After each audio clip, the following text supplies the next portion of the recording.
the cloud. There we go. Right. Thanks for All doing right. that.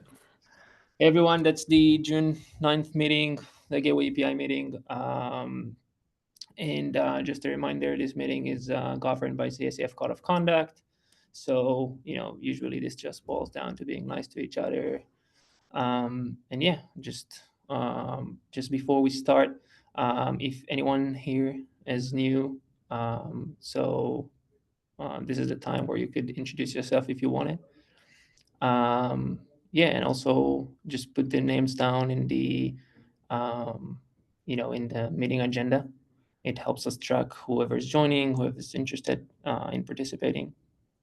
And yeah, I'll stop now for anyone who wants to introduce themselves. Hi, I'm Chris. I didn't put my name down yet, but I just my first meeting, and yeah, I met up with Victor Liu and at a meeting, and he suggested I should help out here. If you're Welcome. familiar with him, so yeah, I'm looking forward to contributing. I read a lot of the documentation already, and kind of excited. So Yeah, welcome, Chris. yeah, I have a background. I used to develop network switches in Go, so I feel like I'm pretty well suited for this project. Welcome. That's awesome. That's awesome. I'm putting the agenda document here. You can put your name down. Um, and yeah. I'm also new. I'll just quickly introduce myself. I'm Georgie. I just recently joined Google and look forward to kind of participating in this meeting. Welcome. Well, Georgie. Thank you. Any more? No. Okay. I guess we can get started with the agenda. Rob, first item is yours. Yeah, so Gateway 1.4 keeps on moving. If you want to open up that, Shane has the timeline in there. I think he's been pretty good at pinging people when we are near a deadline, but in case you haven't, there are 4 things that we're trying to get into experimental channel, and tomorrow, so 24 hours from now approximately, is the deadline for having a PR ready for review for those gaps. So please make sure, if you haven't already, that you have a PR ready for review. And also for people who have signed up to review gaps, which I know we have at least one person for each of the gaps that made it in, please also do your part and review the things that are said to be ready for review. And I'm talking to myself here, to be clear. But yes, just a quick reminder on that. I think that's all cover for this. But just, you can see the timeline here. This is our first time trying to be more precise on the actual release timeline. I didn't include a link in the agenda, but if you find the Gateway 1.4 milestone, Shane also added a timeline. I think if you go to issues and then find a milestone. I think if you click v1.4.0 on the the scoping phase for standard and experimental channels at the top of that comment, if you click that, you might get there. Or if Lior clicks that, yeah, that would make sense. Yep, here's it. Right. You need to switch whatever tab you're sharing. I don't know. Oh, okay. Yep. Yeah. But yeah, if you do the show more thing, Shane added kind of an end date, so you get the idea that aiming for final release mid-September, and you can get an idea of where everything else fits in. So if you own an implementation and you would like to coordinate a release alongside this, that'd be great. Generally, remember, we try and give implementations around a month to get a conformance report in. If you do, you get to be part of the release announcement of, try out Gateway 1.4 now. So yeah. I did add later in the agenda. I mean, I didn't know, that's why I want to talk about in the 1.4, but later in the agenda, I tried to kind of map, again, reviewers here for gaps. So because from tomorrow, we just have a week until all the gaps being reviewed. So if that's helpful, we could just filling in during the meeting for the gaps that are open. And don't we? Never mind. What do you say? Sorry. Oh, we had people, at least for most of these GEPs, I think that we had people agree to be reviewers, but it occurs to me that we probably don't have that information collected in one easy place. Yeah, it's all in all of the issues, and I mean, there's also in this discussion which we can pull it from. But again, historically, some people have been agreed to be reviewers, me included, and then in 1.3 and before, like a lot of the load fell on just a few people. So yeah, I mean, we're a week away, so I just wanted to kind of unify everyone and trying to get us reviewed before the other thing is, if you're writing a GEP, you can also reach out to the people who have agreed to review it when you publish it and politely request that they right. Go ahead and do it. Right. Anyway, yeah, we'll get to that and probably fairly quickly. Yeah, Rob, the next one's also yours. Oh yeah, you know what? This feels like a thing that is going to take a while. We should put that Yeah, at the end. let's throw that one at the end. I didn't mean to usurp other probably more important things. Yeah. Okay. You're kind of terrifying me here, Rob. I mean, it's actually This is the a whole course problem thing. It is might Rust. take a while. So you will be very invested in that one, for better or worse. Great. But sorry, go ahead, Leo. Yeah. Cool. Yeah, let's just just once on this. Like, I linked my GEP here for East-West Authy. I know Rob, you signed up to review it, and I think Mike as well. Flynn, did you want to review it as well? Oh, hang on a second. I've just lost my window. There we go. That's East-West Auth, or is that something else? Yeah. Yes, I will happily review that. Yep, I'll confirm. I can take a look too. That's awesome. What other GEPs do we have? I saw session persistence, right? If I'm not mistaken. That was client IP session affinity. That is a nice to have, but because it's not in scope for this release, it's unlikely to get in unless we fail to get one of the other ones that one It is in scope. is in scope though. Oh, look at me not paying attention. Thank you. Okay. Yeah, you're right. Yeah. Okay. I mean, I'm not sure who were the reviewers that were committed to do it. Let me check. Yeah, I gotta have to. The link I linked to at the top should get you in the right ballpark. Sanjay Basha is the reviewer. It's on the discussion. Okay. Okay, is Sanjay here by any chance? Okay, no. Okay. Candace, what did you want to say? Just a quick question about that. There's a few of us that are already listed as GEP reviewers in general for the repository. And I think that the author for Session Persistence reached out to all of us on that list for reviews. And are we supposed to be on the hook for reviewing all the new GEPs? Because I definitely don't have time to do that. Okay. No, so that is specifically the reason why we have asked for people to assign reviewers, is because previously we've had that exact problem, is that we've had way too many reviews on a small number of people. Okay. Just wanted to make sure. Okay. I think that's exactly as intended, of like, if you can't from an initial outreach, then not less to ask. Flynn, sorry, go ahead.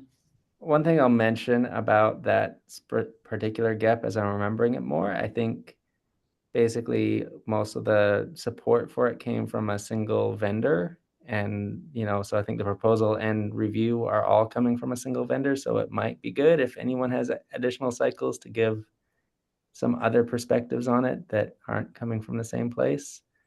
Throwing it out there in case anyone does have some extra cycles.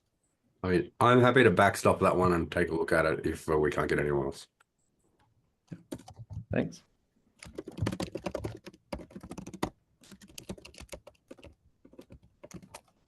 I should mention probably that for the HTTP auth north-south gap, we already have a provisional gap merged. I have been focusing on some other stuff first so that I can come back and get started on that one. I'm planning on getting started on a new revision this week sometime.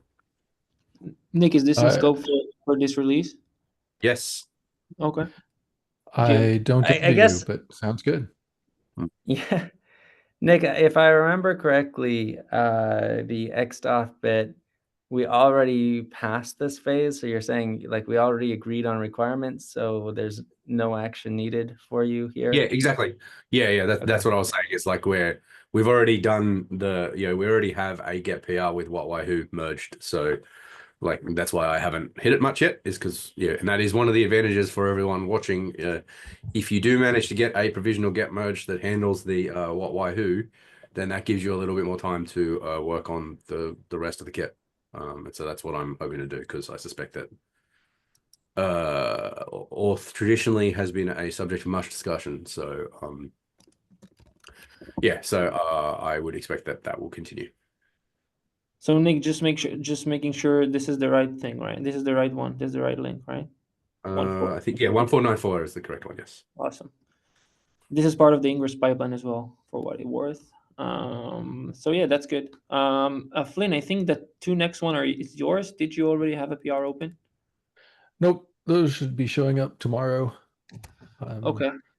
Trying Happy to to make sure review. that I'm trying to make sure that I'm actually covering what, why, and who, and not going any further than that. So, All right. yeah.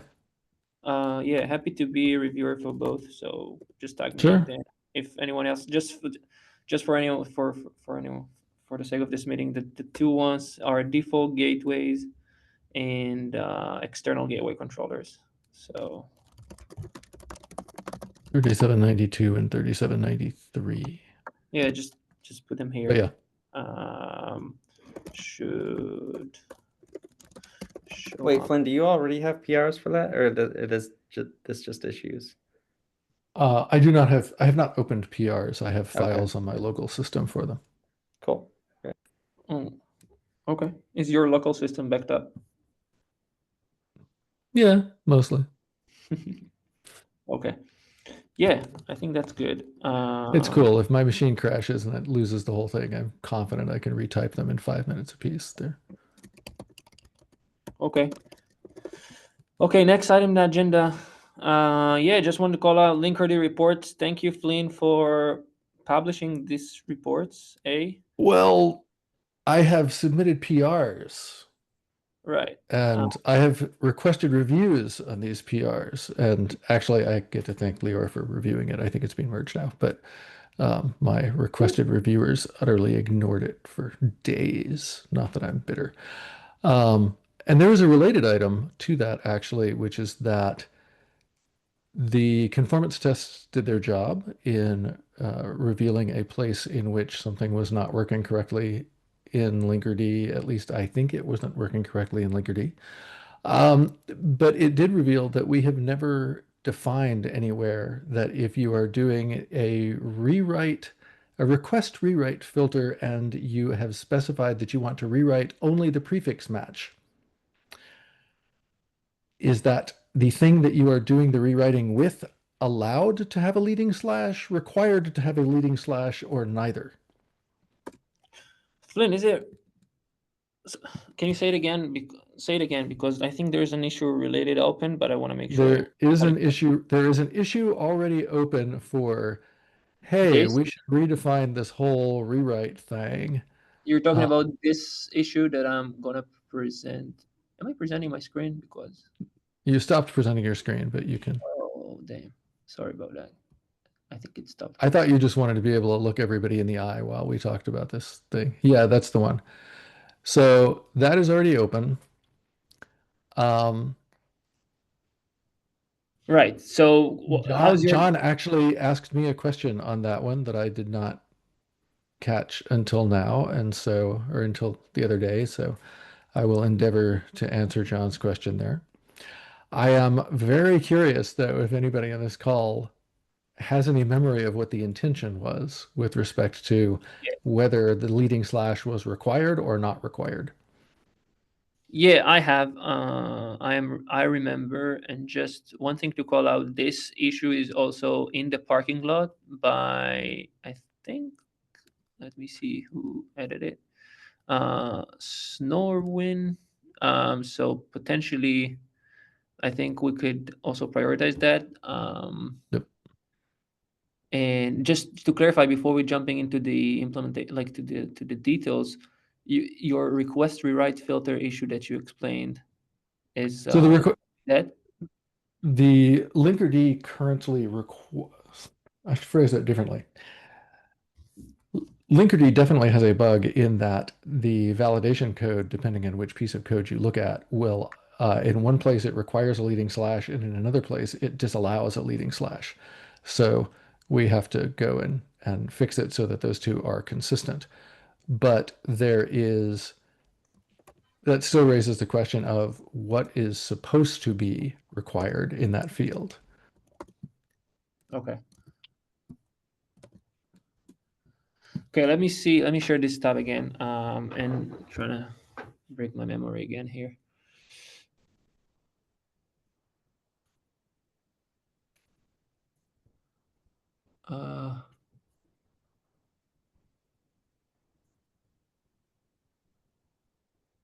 Yeah, this one is surprisingly very, very time consuming because, like, actually reasoning about this slashes is hard.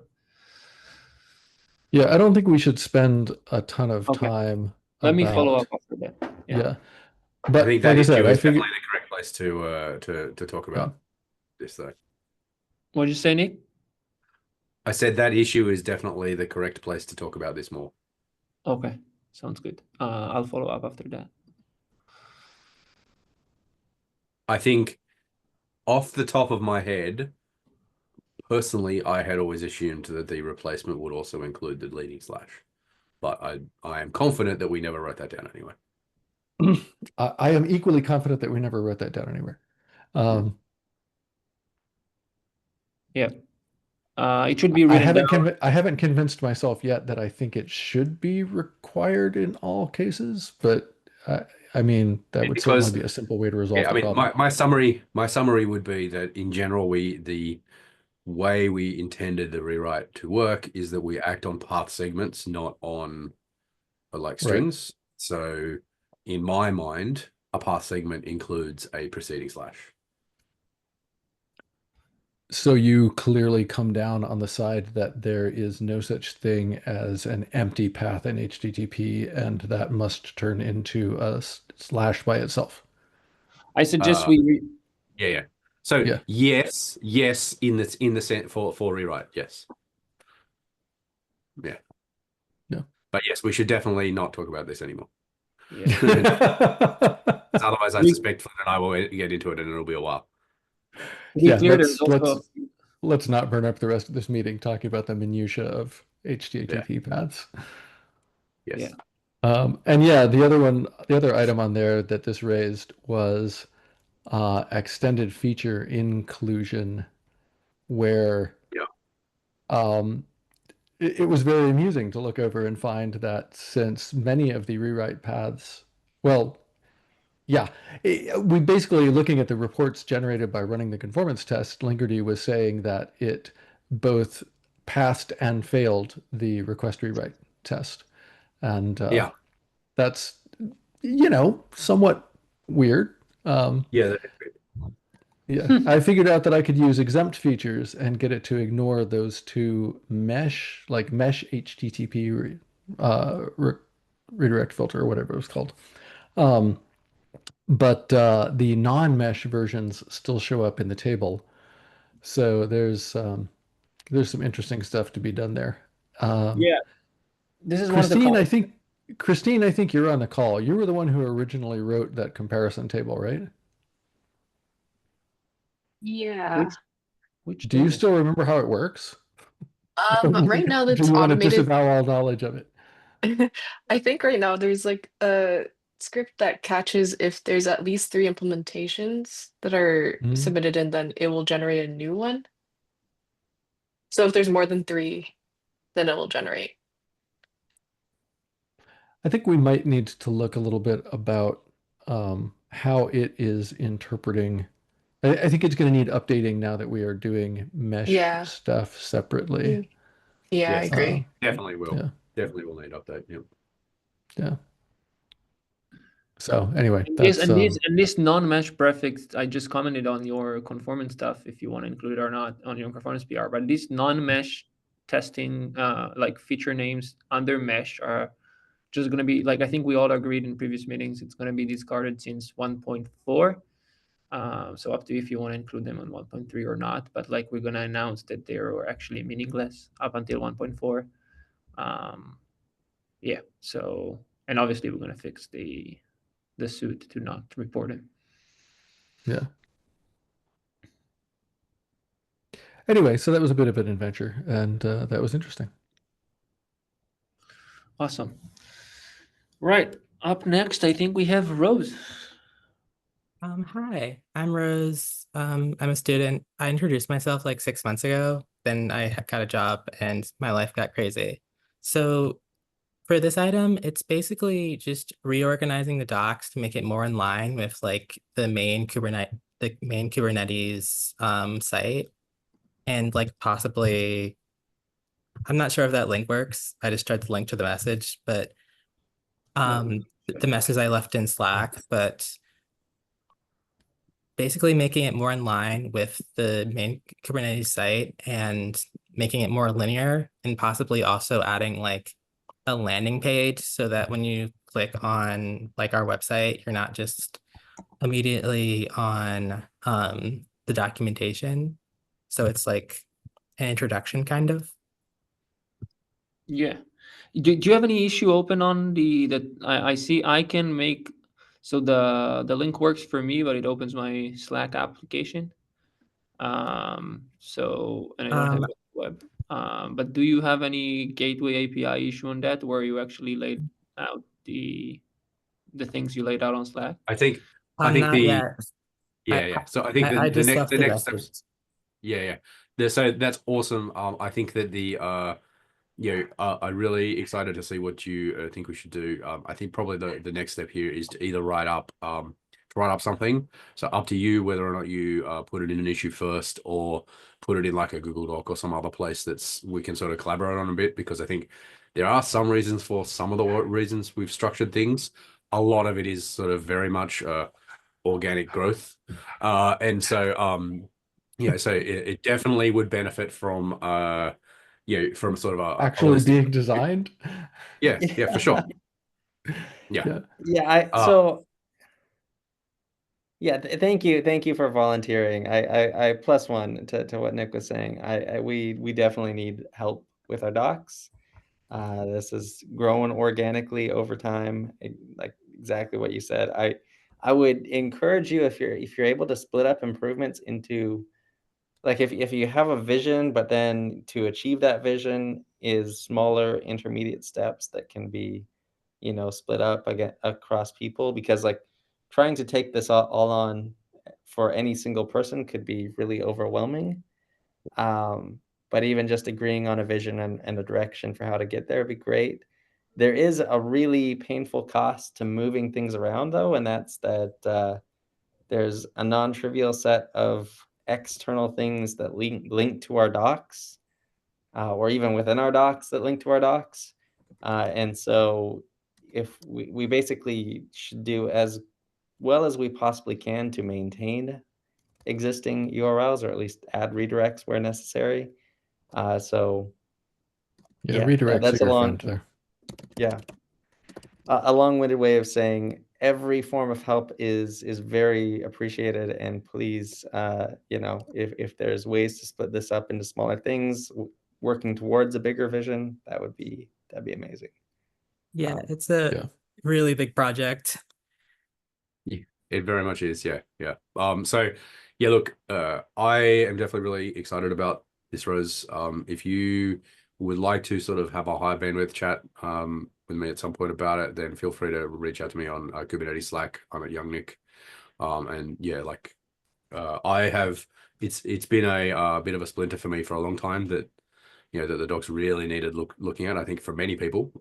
Yeah, but yeah, so I'm very invested in making sure that that, you know, if it's even if the initial thing is nothing other than like a memorandum or a GEP or something, or an issue that just describes like where we want to go with the docs, that is a huge step forward. Even if we don't change the docs yet, just having everyone agree on where we want to go would be massive. I would also be happy to join in on that chat. Thanks, guys. I think I'll like go forward with like chatting with you guys sometime. Like I'll send you a message, and also I'll like start working on like that issue. Cool. Yeah. Yep. So yeah, just writing up an issue with all the issues you see, so that then we can talk about what we want to do about it, would be like a really awesome place to start. Awesome. Well, the next two ones, I'm not sure what's going to take more time. I mean, we pushed course to the end, but equally, back in TLS policy is an interesting one. So I guess we continue with the agenda as it is right now, unless someone objects. Okay, I I would think do for I do this think one, Core's just maybe. Yeah, no, go for it. Go for yeah, I it. was Just just gonna leave me say, 10 minutes given- at the end. Yeah, I was gonna say, given the time, we're not gonna solve back in TLS here, so I think we should use this time to plan for what's the word? Organization, like how we're gonna solve it. Next steps, what we need to do to make progress, not discuss the details. Right. Otherwise, we'll go crazy here. Crazier, Okay. I think you mean. Very true. Yeah. Yeah, I've been following. I mean, Candice, do you want to kick this off, or I could? I could kick it off from my point of view. So I've been working on the conformance test. I may have made a big mistake with it, but it does work at this stage. And a lot of the feedback that I've been getting on the conformance test is that it's wrong, but I don't quite understand how to fix it at this stage. So I could use a review from somebody who gets into a little bit more detail about what's wrong with it, or just another rephrasing of what's wrong with it. And then the other thing is that sorry, you're saying that you have specific feedback saying that it's wrong, but it just says it's wrong and not why? Am I understanding that correctly? I don't understand why I don't understand how to make there's no specific corrections on it. It's just that this is like overly complicated or something like that. Is there any issue link PR that we could link here? Yes, I'll find it for you. Yeah, it's a PR. So yeah, I think there's definitely some communication issues here. Like I've left I've spent a lot of time with Candice on this, and given what I thought was very detailed feedback. 3212, yep. 1 second, John. I'll add that one, 3212. But yeah, John was started to say something. Yeah, it's not like people are just leaving like it's wrong and leaving. Like I spent almost an hour on Slack discussing it. Like we've given very detailed feedback on what the issues are. So I think there's some communication issues for sure, but it's not bad drive-by reviews, I think. I also have not been as engaged in this recently as I've wanted to be. I saw there was a bunch of conversation last week. Late last week I was out. So I'm planning to make time to catch up on this and hopefully help move it forward and clarify some things. Yeah, I'm sorry. I didn't mean to imply that there was necessarily bad drive-by reviewing going on. I just wanted to understand what was... I didn't mean that either. So yeah. I'm more or less saying that I don't understand how to correct the issue there, and I need a little bit more assistance. And John, yes, I do appreciate you reaching out to me a couple of times on Slack to explain It's just that I don't know how to fix that. John, is the Echo Basic thing the one that originally came from Istio? No, the This is basic only one for is Mac. the new one. Echo, I don't Okay. know what they call the mesh one, but basic is the not Istio one. Yeah, Gotcha. the mesh one is Echo Advanced or something. So let me try to put it in a nutshell the way I understand it. So I tried to change the Echo Basic server so that it would simulate a backend TLS. And I think what John is saying is that I could just use the existing HTTPS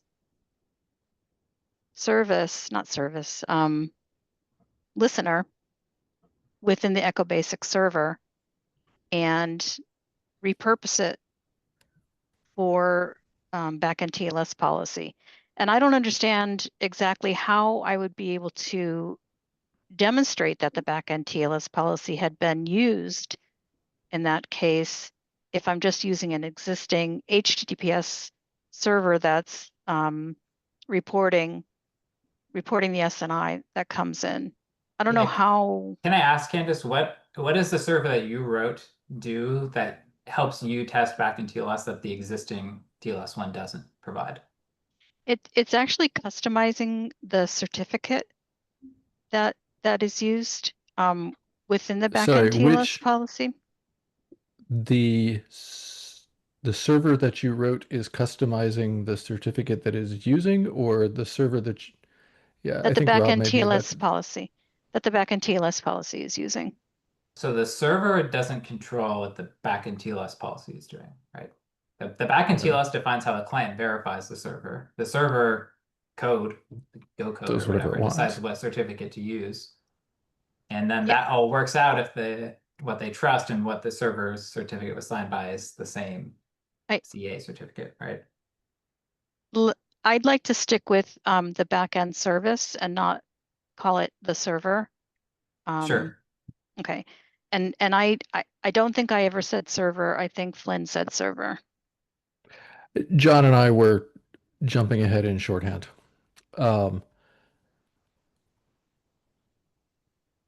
Actually, hang on a second. Rob, you had your hand raised. Were you trying to get in the middle of this or point out time boxing or similar sorts of things? So there are a couple things I think we should discuss about backend TLS policy. This is one where I think the thing is we know roughly like what the thing we're testing should look like. It's just how we get there that is complicated. And so what I was going to suggest is if we can find someone like maybe Katarzyna could help pair on this and help get it across the line too, because I know this is a complicated conformance test to get right. But if we just, add someone else who's able to help you, Katarzyna, help you, Candace, then maybe that would help us address this part of the backend TLS policy uncertainty. And then I think the one that feels more abstract to me still is John's proposal for kind of broader reaching changes to the API. Whereas this one, it feels like we're just trying to find the right way to test technical. the existing API. Is that fair? Yes. Yeah. We didn't get to the other part about John's new PR. Okay, so if that's PR? good, I'll talk with Katarzyna tomorrow and see if she's able to help with this PR and help, just get this across the line. Maybe do some pair work with you. She has been reviewing it. Okay. Well, yeah, but even if she can do more, that's more helpful. Whatever it is, whatever would be helpful for you. I want to, yeah. So if it sounds like reviews themselves have not been, like you have some, you're getting stuck on some of the like how to move next. So maybe she could help with that too. Mm-hmm. Does that make sense? Or yeah, that would be fine. Okay, cool, great.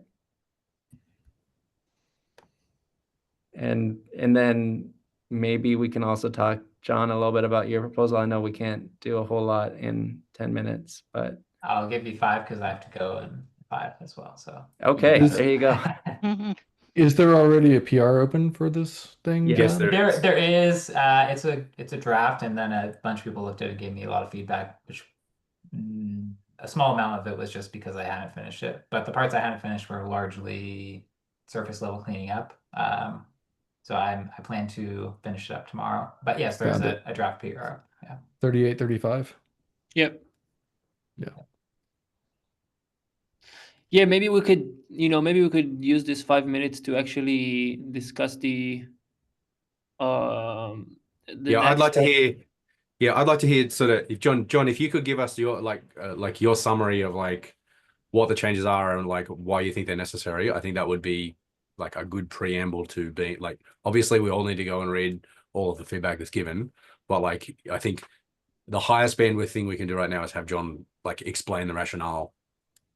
Yeah, definitely. So I think one issue with backend TLS in general is there's a lot of confusion and misunderstanding between the people in this group of what things mean currently. So I will try to go with my interpretation of what the current state is. So, but if you may already disagree with what that is. So the main problem with the current state is that it's architected in such a way that it's described as the application developer showing their intent for traffic they receive. And so like the GEP says like the persona is I as the application developer want to receive TLS. I think this is fundamentally the wrong way to look at it. And then this drives all the other concrete issues that come with this. Ultimately, like what we're really configuring is the client, like the gateway, the Envoy instance or whatever. It doesn't have to be Envoy, just trying to make things more concrete. Sorry, Flynn, connecting to the backend server, and it needs to actually use TLS, right? And it needs to send this SNI, and it needs to verify the certificate in like these ways, right? I wanted to verify actually, when you say the client here, you were talking about a gateway controller that needs to be talking to a backend, not the user's web browser, right? Yes, sorry. Yeah, terminology is terrible. Okay. Um, And you're also right that I'm Gateway going to controller. object to Gateway- Envoy, but that's a different thing. go ahead there. No, I was saying the gateway, not the gateway controller. But yeah, you go ahead. I think we all. Yeah, that's why I said Envoy, just to make it clear. Yeah, It's yeah, like the data plane. And so like this has led to some confusion. Like for example, there was a proposal to add in secure skip verify, and there was some pushback saying, well, this doesn't fit the persona because the application developer doesn't care if you verify things. I really object to this because at the same time, the API already has verification logic, which means we're already violating the persona because they're right. The application developer doesn't care how the client verifies them or whether they verify them at all, right? So we already have this mismatch of persona and API. I think the API is more in the correct direction, not the persona and like the meta description of what the API means. And really, I think the fundamental issue is that while this is a client-side policy, and like the client is the one that ultimately needs to decide, do they use TLS? What do they do with TLS? In practice, like 90% of the time, it's really the service producer that's going to just do all this stuff anyways, just as like a helper. And so the way I like to view it is like the service producer can provide a hint or a default or a suggestion to clients on how they should behave, but it's not ultimately the thing that's getting the final say. This is especially important for like the security properties. Like the service producer absolutely cannot tell me to skip security, right? That needs to be on the consumer side, whether they will allow that or not allow that or override that. The other thing is we've hyper fixated the policy on HTTP route for gateways, which I think is very confusing because a user is attaching this policy to a service, but then all of a sudden it only works if they're on a HTTP route. So they may have like a TCP route and then switch to HTTP route, for example, and now suddenly it's doing radically different things when we expected at like the TLS layer, when we expected maybe much less radical things to be different. It also intentionally boxes out service mesh implementations, even though there's no reason. And this is a very, very core API for service mesh. So that's a super high level. I really have to go. So I apologize to say it and run, but I'm looking forward to more discussion on the PR, and I will clean it up as well. Can we jump in a moment and ask what your timeline is on updating the PR?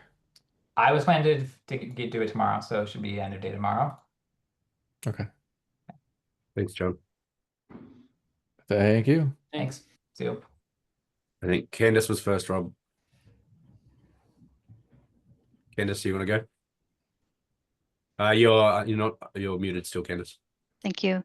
It was really a question for John, and he's not going to be here, but I did want to ask the rest of the group here. Do you agree that the way the original GEP was written has so many problems, as pointed out by John in just the last 5 minutes that he spoke about it? Because there were at least two things he said that completely contradict what's written in the GEP, and we spent a long time reviewing that GEP, and a lot of people had input into that GEP as well. So I think one of the main things that he's talking about has to do with service mesh being left out of the picture, but we did leave service mesh out of the picture, and we did explicitly point out that that this only really applies for particular routes, and I never envisioned this being used in a way in a service mesh way where John is pointing out all the problems are. So yeah, I know that we may have an opportunity to regroup and address this again, but he's starting off with three things that completely contradict the main premises of the original GEP. And the edits that he made to the original GEP are slashing, are completely trash the original GEP as at least his first attempt at doing that. I think So it I probably think- is a little unfair to assume that the draft contains all of that the draft is final, right? So we should probably let him actually take the GEP out of draft before commenting on the extent of the edits. I think it's fair to say that the edits are very substantial in the draft. Yeah, I believe that is 100% fair. Just glancing over it, and I can certainly understand. I can certainly understand being surprised by the extent of to which they are very, very. So I don't want to preempt Rob and Leo too much, but like I would say that it's definitely very clear that John has a fundamental objection to like the way that the API has been designed from the start, right? Like, from the PR, like the PR basically rewrites the whole thing to be something different, right? Like, and because of, as John said, his feeling is that the way that we have written this sort of doesn't match up with what we've actually done. Because that there are a bunch of use cases that, and I think Mike said that, right now there's a bunch of use cases that are undefined. And I think like looking at Candace, I feel like Candace finds this frustrating. I know I find it very frustrating because the reason that we ruled the mesh cases out is that every time we tried to talk about them, everybody said, but what about this? But what about this? But what about this? And we ended up having an hour-long thing of discussion without going anywhere. Right. And so the reason that those cases are currently excluded was that it was too hard. So like if the objection now is, you didn't solve this problem that we all agreed was too hard at the time, then I'm like, well, like that's because it was too hard because everybody was giving because nobody understood what the hell was going on. Right. And so like I think like I know I'm feeling a bit frustrated here because we have been talking about this for 3 years. Right, like, and now at the hey, we're ready to move this into standard is when we get a substantial no, I believe this thing is broken, and here is a detailed proposal for why. Like there have been 3 years where this proposal could have been submitted, and a bunch of us would not have wasted a lot of time and effort on the existing proposal. So it is a bit frustrating to have it happen in this way, right? Like, and I don't dispute. Just let me finish. I'm gonna one more sentence. I don't dispute that a lot of the feedback is reasonable, right? Like the feedback is reasonable. I do feel like the feedback would have been way more reasonable like a year and a half to 2 years ago, when it would have been much easier and wasted a lot less time for us to make substantial changes. I'm sympathetic to John, having been in that position where I kind of look over and go, I'm sorry I didn't say this 2 years ago, right? I wasn't around, et cetera, et cetera. As Mike points out, and here, Candace, I'm wearing my Gamma co-lead hat and my mesh person hat, right? I am fundamentally okay with backend TLS policy ruling out mesh in its first iteration. I have two major concerns about doing that, which are A, undefined behavior is terrible. And so, if we're going to rule out mesh in first rev, which I think is fine, I think we should be clear about, okay, how do we rule that out? What actually happens? My other concern there is one of the things that we talked about in London, I almost said Paris, but it was London, had to do with trying to do, the external gateways gap, the problems where you try to do MTLS coming from something that would not be considered a part of the mesh, but you want it to participate in MTLS with the mesh. Some folks immediately came over and said, oh, we could use backend TLS for that policy for that. And now you are suddenly diving into a place where somebody's trying to use it for mesh, even though it wasn't designed around it. And that ends up getting a little bit weird in some cases. So that's those are the concerns that I have with backend TLS policy and mesh. Can I? So I spent a while talking with John about this on Friday afternoon because I was very curious, and I was also very concerned because I this is an API we've been struggling with for a long time. I wanted to get to GA and 1.4, and I also want to make sure the API is right. And my first questions were trying to understand how this, is this really coming from mesh, and it sounds like no. And I think the core concern, as I understand it, and I'm sure I will mess it up, but an area that him and I agreed is that trying to attach backend TLS policy exclusively to, or backend TLS configuration exclusively to an application owner is incorrect. Ultimately, it is not correct. If you look at what we've included in the scope of the API, we've included, trust these CAs. Who is an application? Sure, in many organizations, I trust an app dev to tell me what CAs to trust, but I also should have some kind of way to override that if I'm a gateway admin or something like that, right? Like this on its own is imprecise. And so that part of the problem could be solved by just saying, hey, although this is attached to a service, that doesn't actually mean that the service owner, the application owner, owns backend TLS policy, right? It could be one of our few service attached policies that is not owned by an application owner in some cases, right? The problem is that ultimately you need to configure this with backend level granularity. So that's part of the disconnect here. I think that's an easier problem to solve. John has a pretty big proposal to basically allow you to configure this as a route extension.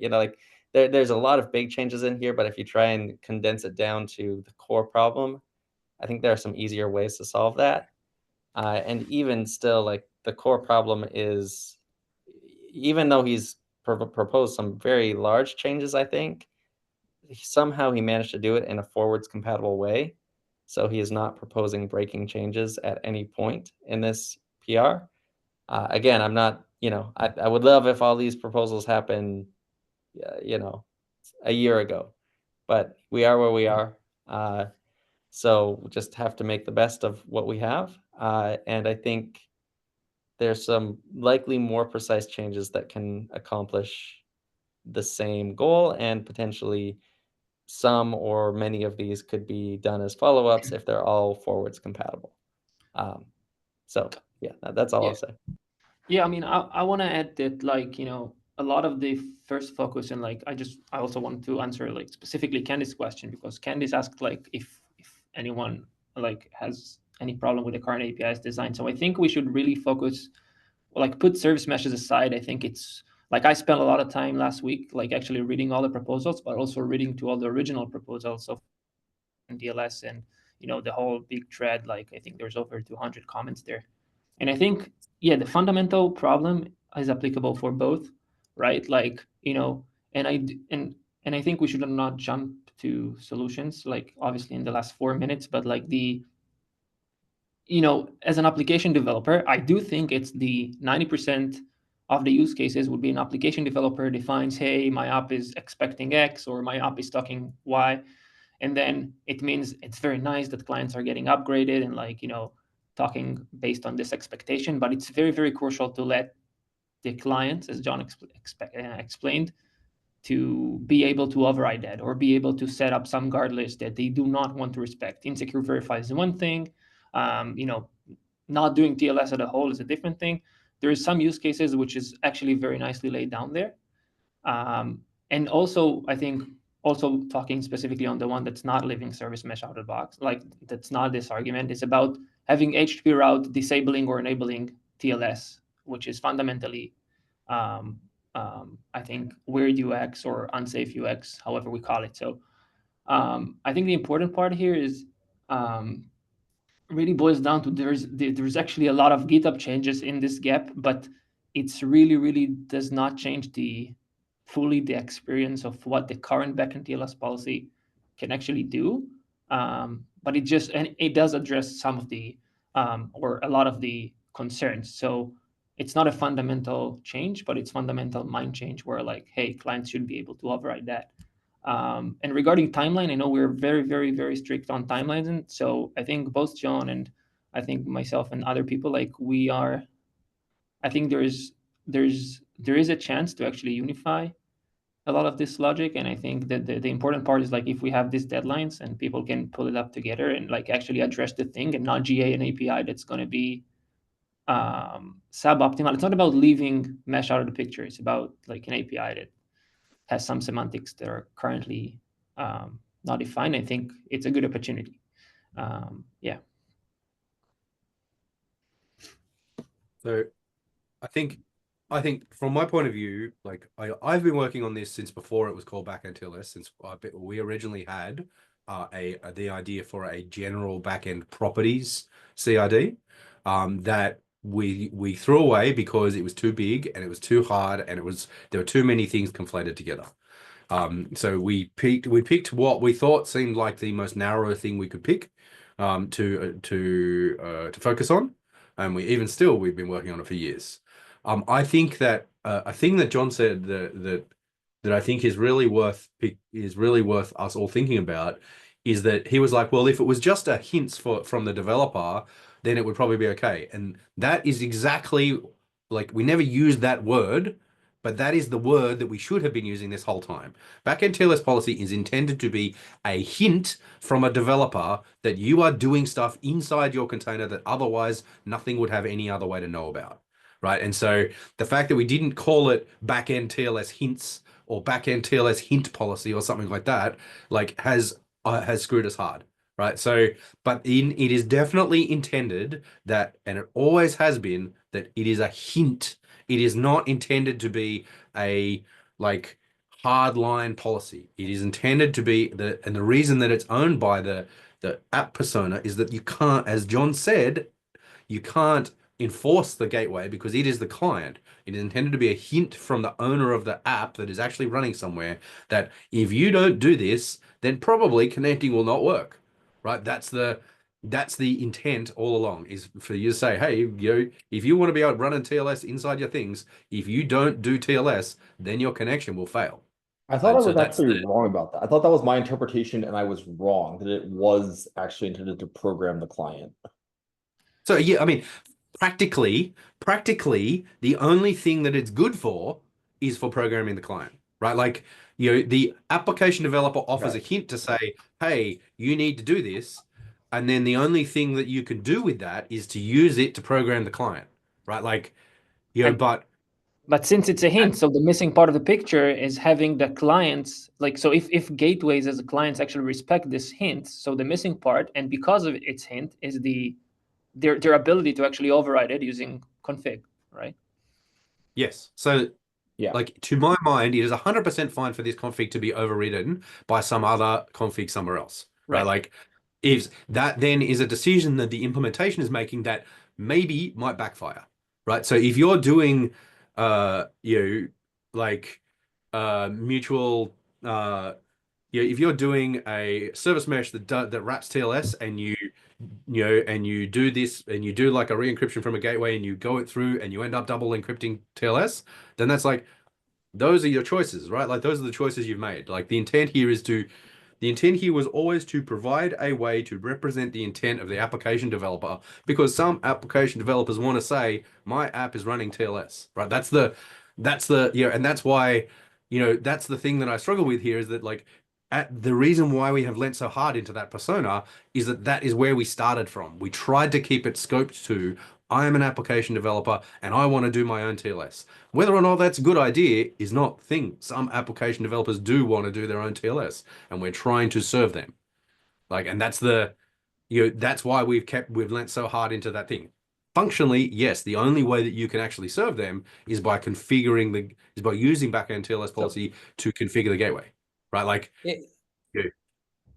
my concern is, I know we're past time, so we should cut it short. But my concern is, if this is a default, if this is a default that can be overridden, what does the API that looks like to override this look like? And it feels like it's the same thing, just configured by a different persona, right? Because it still needs to be per service.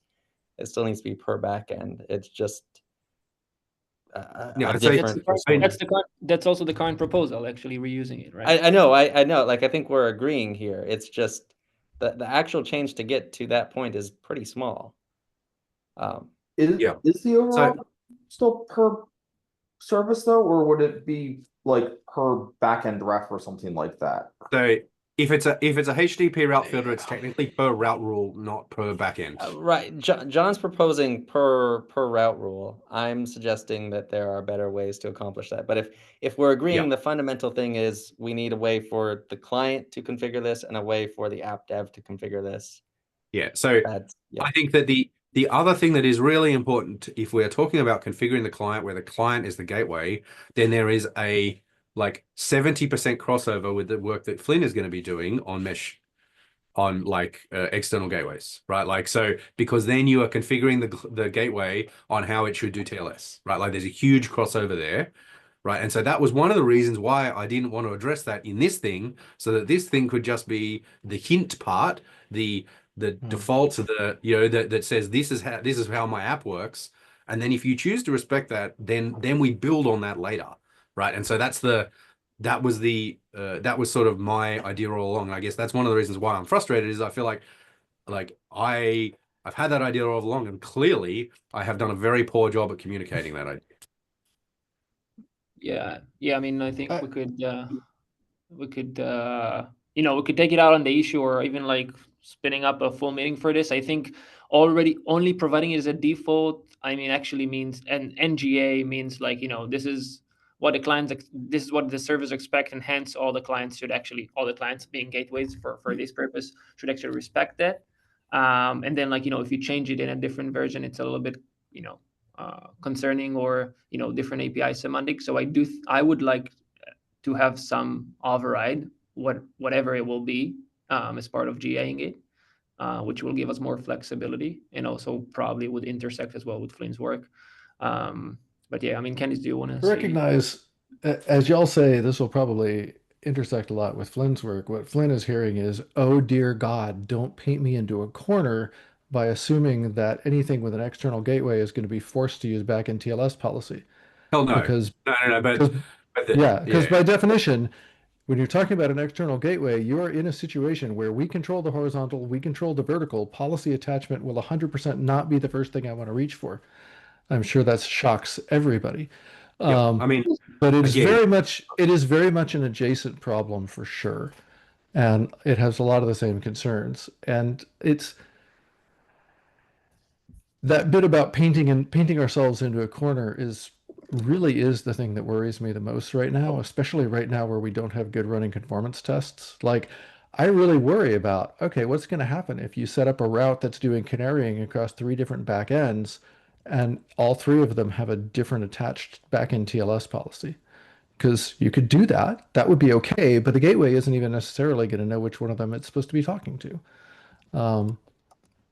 Okay, I just, we're well past time here. I want to be respectful to people who have to drop. I just want to be, this feels like we could spend another hour talking about this. So maybe if someone is at up least. for organizing a follow-up next week or so. I'm not saying we should spend another hour. We're not going to finish. We're not going to resolve this in this call was my point. Yeah. I mean, I've had What my I hand up almost- for a Yeah, so- while. Yeah, Sorry. Let's let Candace go, please, before we. Yeah. Yep. Just some parting thoughts. So one is if we make major changes, then we shouldn't even pursue it being a standard in version 1.4. And in that case, Agreed. I'd like to stop now and do something else. And let you guys hash out whatever you need to hash out, because I mean, I don't really have any interest, to be honest, in those other things that are happening. All I really want, and this is what became backend TLS policy, is a way to do TLS from the gateway to the back end. We have no way to do that right now. We can only do it from the front end to the gateway or as pass through. We have no way to do TLS from the back end, from the gateway to the back end. So if we are proposing something that is like, I don't care about that, then I mean, I can just drop this. I'll go back to my team and say we can just forget about it happening in Gateway API. So I don't think you should forget about it happening. I think that regardless of what we end up doing, like having a conformance test for the existing behavior is going to be really valuable, right? So Yep. I would really like to see you continue with, regardless of what else ends up happening, I would really like to see you continue with getting the conformance test done. I would second review. that. I will do another look at that conformance test PR again today, and see if I can, rephrase anything from what I understand. But I would really like to see, you get that conformance test in. I agree that the fact that we do not have anything to handle this use case is a complete failure on us on the entire project's part. That we are a 5-year-old project does not meet a complete table stakes feature, right? Like it is a complete. I don't want to swear, so my real thoughts here are not family friendly, so I don't want to. But it is a complete failure on as much my part as anyone else, right? Like that we have not been able to come to some agreement on this. I think the key part to remember here is that anytime we use the words TLS, we know that we will have a month of discussion where nobody will understand what the hell anyone else is talking about, because everybody talks about TLS slightly differently. Even though we've tried many times to try and make a standard thing, even today, we're still talking about the same thing differently after working on this thing for 3 years, right? So I think one of the key things that we need to do is we need to settle on the language that we're using to talk about this thing. Whether or not we move this forward to standard, what exists to standard in 1.4, something like this needs to move to standard as soon as possible, right? I think that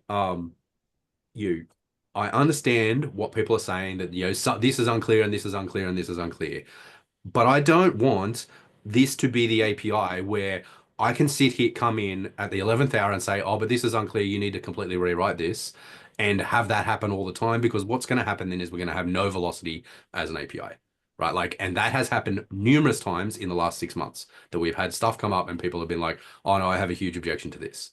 Okay, it's on all of us who participate in this thing to be timely in our feedback and to keep track of things. And if you miss it, then you miss it, right? There is a window after which it's not fair to people who have put a lot of work in to come in and flip the table upside down and say, no, you have to do this a completely different way, right? And sometimes you need to take your lumps and say, hey, we didn't do this in time. There is a bit of sunk cost fallacy there, but I'm not saying that is the case here, but folks need to respect that other people put a lot of effort in, right? Like, and so anyway, I think that the next steps we need to do here are we need to keep working on the conformance tests. The conformance tests are vital here because they are going to answer the questions about what is defined and what is not, right? Like, how does this work? Read the conformance tests, run the conformance tests and find out how it works, right? Like, and that is the way that we lock in the behavior, is by having a good set of conformance tests that set what happens in various cases. What happens when you apply it, when a mesh does this? This does, because that's what the conformance test says. So that is the first place to go. The second place to go is that we do need to answer, like, what is the existing thing actually for at the fundamental level that John is talking about, right? In a way that everybody understands. I agree with Candace. I thought we had answered that enough already, but clearly we have not, because we've got a huge PR that rewrites the whole gap to make it answer that question in a different way.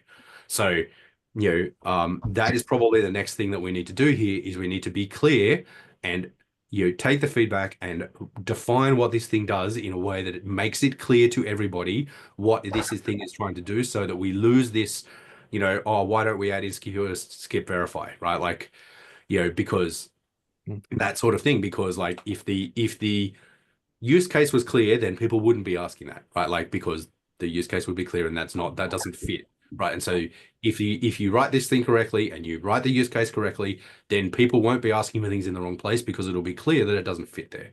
So that's where we're at with this, I think. And as we're 12 minutes over time, so like I think we should probably wrap it up here. But yeah, I think that I definitely want to see this want to see something that does this functionality within move forward with community-wide agreement in either 1.4 or 1.5, right? Like, but I completely respect that for Candace, if this doesn't move forward soon, like, it's completely fair for you to be like, I'll see you guys later when you get your shit together, right? Like, because like, we do not have our shit together, right? Like, our shit is not together. It is in a pile all over the place, right? Like, and so like, I think that is the thing that we need to do here. We need to get our shit together. Can I suggest? So I'll send tomorrow. So any one of us would go that's interested, read the whole proposal and whatever background, and I'll send tomorrow a Slack message asking for whoever wants to participate and send out a further slot. But it's key that people would actually read and internalize the whole proposal, because it does look big, but I do think we can still hit the timelines even for 1.4 potentially. But it's important to actually go and internalize the whole proposal and understand exactly what are the practical changes. And yeah, I can send this tomorrow, and then if it's useful, we do another call. Yeah, I'm happy to spend time on that, Lior. Dave, do you have your hand up for something? Just a thing for Lior. It's because I haven't been looking at this for the last year and a half. So if you can kind of point like, hey, read the gap, then read this PR as a pointer, that would be useful, rather than if there's even earlier PRs to read or like a stack of PRs. I just don't know what to look at. So yeah, let me know. Thanks. I'll do it there now, and I'll also tag John to potentially add context if he wants to. But like, yeah, I mean, I'll schedule the message for tomorrow, and then we could all meet and speak.